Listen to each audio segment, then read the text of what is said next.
So, when the Trump campaign puts out an emergency memo on Saturday that they expect to see Vice President Kamala Harris soar ahead in the polls and get a massive DNC bump, there is big trouble for Donald Trump on the horizon. On Saturday, the Donald Trump campaign put out the following memo.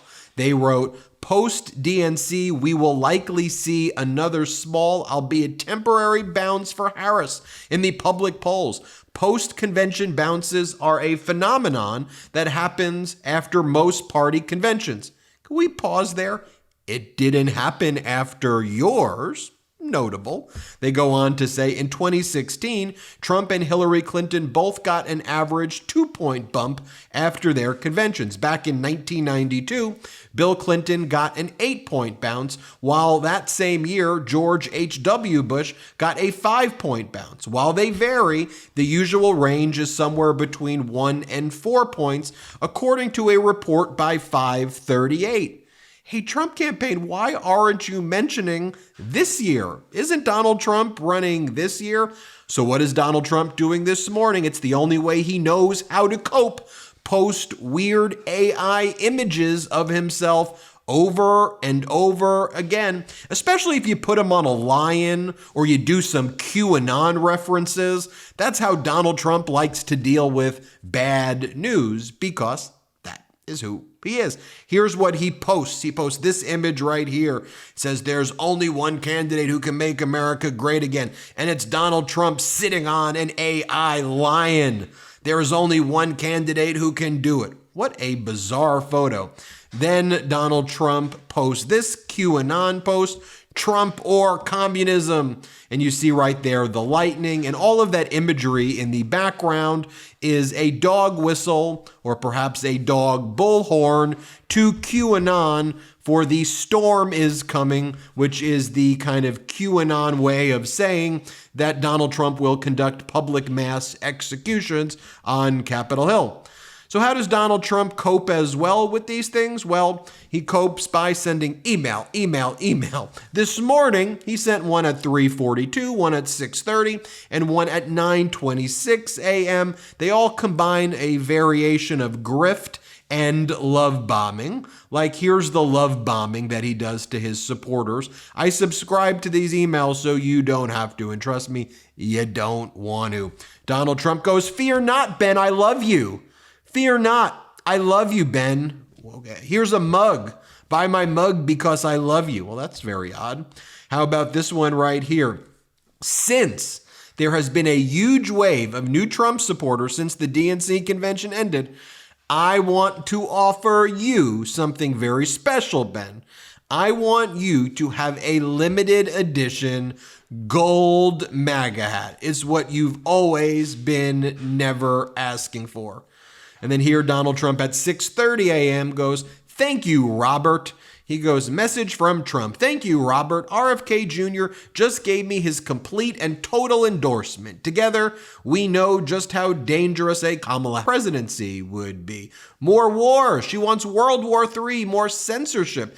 She thinks your voice is dangerous. And worst of all, she'll continue to surrender our nation to small groups of elites who want to see us fail." Can we just talk about RFK for a second? RFK said people who deny climate change, like Donald Trump, should be jailed.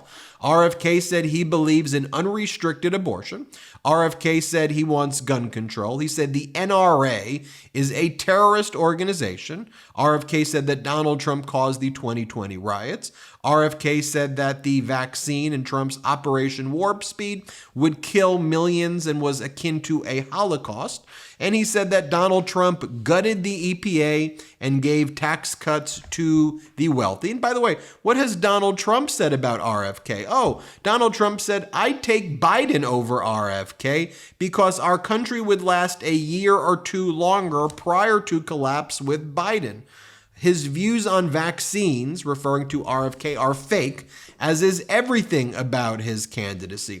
Let Democrats have RFK Jr. They deserve him. Wow, lots of principles these MAGAs and RFK has.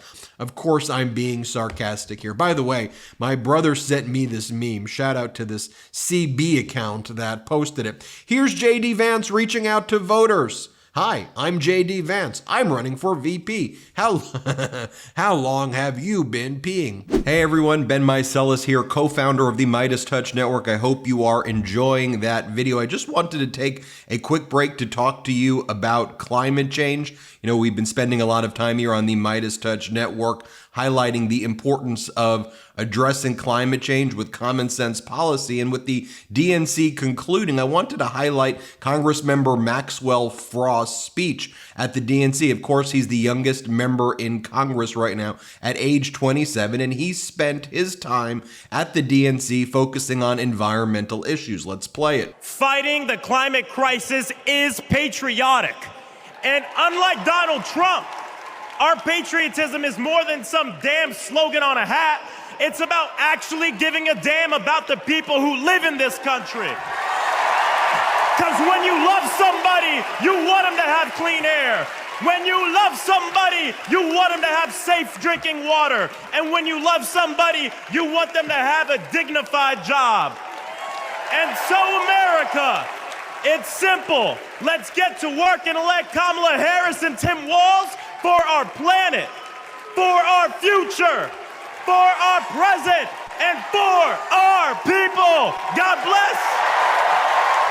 Thought that was a very powerful moment there by Congressmember Maxwell Frost, and I think it's our duty here at the MeidasTouch Network to continue sharing with you updates on the climate. Now, let's get back to the video. By the way, we are already seeing right now, we haven't even gotten really a lot of polls for the post-convention bump that I think Donald Trump is absolutely terrified of. But this morning on Saturday, the new Angus Reid Global B+ poll, which was taken from August 19th through the 23rd, so started at the beginning of the convention, towards the end of the convention, missed, Vice President Kamala Harris's historic speech, but that poll has Vice President Kamala Harris up 5. And by the way, that data is consistent, for example, to what Nate Silver said, that we're already seeing a convention bounce before Harris even really gave her speech, and this was before the speech that she gave on Thursday, where under his model, she was up close to 5.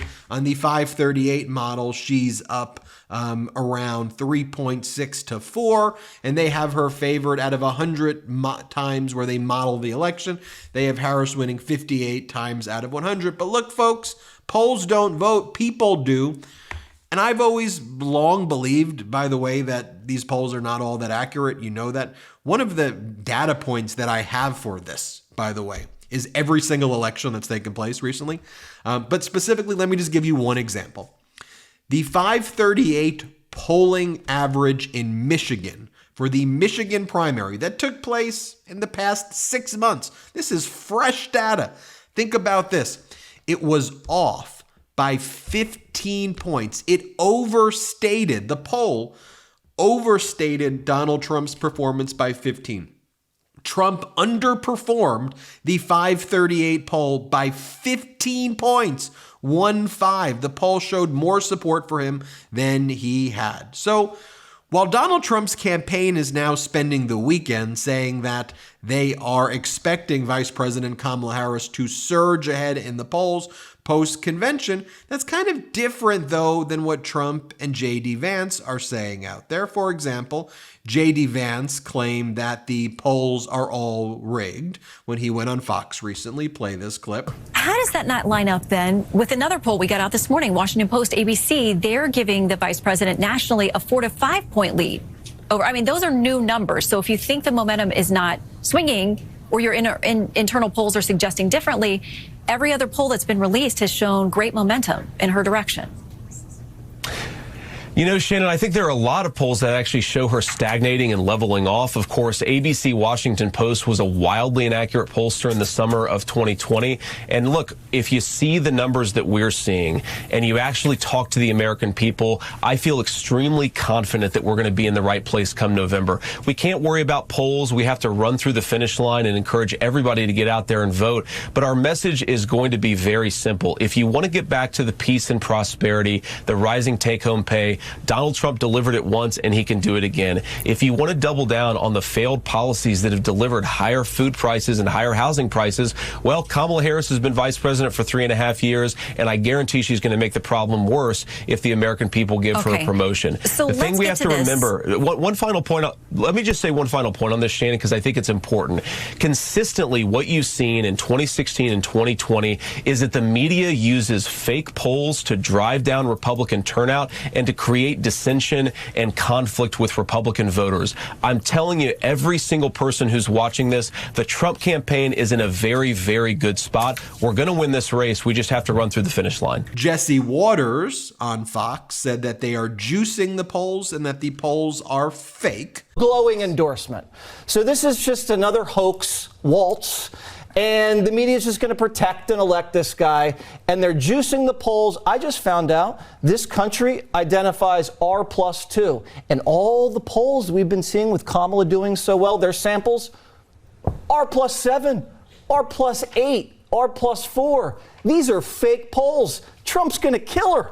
And Donald Trump said after he called into Fox in response to Brett Baer's question to him, Donald Trump said that he believes that the polls are fake too, and Vice President Kamala Harris is actually not having success. Play the clip. Let me ask you this, sir. There has been a huge appeal and momentum for women voters. She's trying to pull the youth vote, the Hispanic vote, the black vote back in her direction. Polls show that she's having some success in that at this point. So what are you going to do? What's your strategy to rebuild the momentum that you had with those voters? No, she's not having success. I'm having success. I'm doing great with the Hispanic voters. I'm doing great with black men. I'm doing great with women because women want safety. They want safety. And they don't have safety when they have somebody allowing 20 million people into our country, many of them very dangerous people. No, it's only in your eyes that they have that, Martha. We're doing very well in the polls. We're leading in most of the polls. And in the swing states, we're leading in almost every one of them. Mr. President, Michigan, let me interrupt. The auto workers are voting for me because you're not going to have an auto industry if she gets elected. By the way, here's Donald Trump, and here is someone with a pizza face. I'm not sure why I'm even showing you that, but I want to show you that. But here's what I really want to show. Here's what I really want to show you right here. Here is the new ad that was just put out by Vice President Kamala Harris. Let me show it to you. Here's a few things I believe. Middle-class families, like the one I grew up in, they want common sense solutions. You want lower prices and lower taxes. I believe you want to just not get by, but you want to get ahead. We must create an opportunity economy where everyone has a chance to get a car loan, buy a home, start a business. But most of all, that instead of being focused on the politics of the past, we need to be thinking about the future. I'm Kamala Harris, and I approve this message. Powerful ad that's now playing in swing states. It's almost as if her campaign has like a strategy and that they're actually executing on a strategy to reach out to voters. Wow. Novel concept. Hit subscribe. Let's get to 3 million subscribers together. I think we can get there over the weekend to 3 million. Let me know. Hit subscribe. Thanks for watching. Hey Meidas Mighty, love this report? Continue the conversation by following us on Instagram @MeidasTouch to keep up with the most important news of the day. What are you waiting for? Follow us now.